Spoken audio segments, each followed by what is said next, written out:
Au préalable, en équipe, vous devriez avoir séparé qui fait quoi.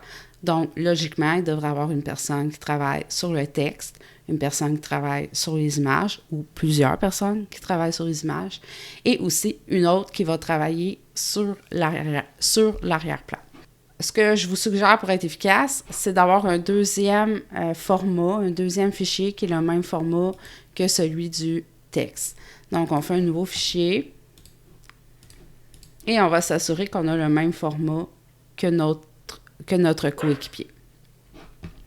Ensuite, je vais vous suggérer d'aller placer les mêmes règles et guides que votre coéquipier. Donc, vous pouvez vous parler et consulter la vidéo ici, règles et guides. Pour créer l'arrière-plan, je vous suggère d'utiliser les outils suivants. Donc, soit le pot de peinture, le dégradé ou encore les formes qui sont ici. Ou on pourrait même travailler avec la brosse. Donc, moi, ce que je voudrais faire, là, c'est avoir un arrière-plan foncé, un cadre. Et je vais tout simplement me servir du dégradé avec... et je vais aller placer un dégradé. Donc là, ça demande un peu d'exploration. On peut venir ici dans les paramètres. On peut écrire vers l'avant. On peut modifier les paramètres et essayer pour voir qu'est-ce qui nous plaît.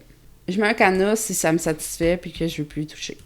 Ensuite, j'aimerais savoir un cadrage ici d'une autre couleur. Et j'aimerais que ce soit la même couleur que mon menu. Donc, on peut soit demander on pourrait demander à l'élève d'envoyer le fichier pour être capable d'aller utiliser la pipette dessus. Et là, on peut utiliser la brosse, on peut aussi utiliser les formes, la ligne pour dessiner le cadrage. Moi, je vais utiliser la forme rectangle parce que ça va quand même assez vite. Dans le rectangle, ce qui se passe, selon la brosse qu'on va choisir, on va créer des effets. Donc, on voit que ça crée quand même un peu de texture selon la brosse qu'on prend. Ici, couleur du premier plan, ça va correspondre à la couleur qu'on a en haut dans notre sélection de couleurs. Et la couleur de la brosse aussi va correspondre à la couleur en haut. Si on joue avec ça, on ne donne pas les mêmes résultats. Donc, exemple, je voudrais la couleur d'arrière-plan. On voit la couleur d'arrière-plan, c'est le deuxième carré. Donc, moi, je veux aussi faire un petit cadrage rapide. Ensuite, je peux prendre l'outil de déplacement pour aller le déplacer.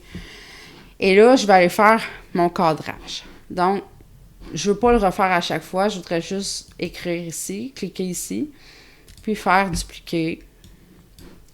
Prendre mon autre cadre et le placer ici. Là, ça va faire une copie. Ensuite, je vais créer un nouveau calque parce que je vais aller faire mes côtés. Puis, je vais aller prendre le rectangle. Donc, rapidement, là, c'est un deuxième exemple pour vous montrer qu'on peut varier les choses.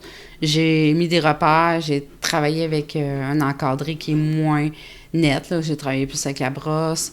Ensuite, avec l'outil ellipse, j'ai travaillé des encadrés ou des formes dans lesquelles je pourrais aller dessiner des choses, aller placer des images ou des dessins.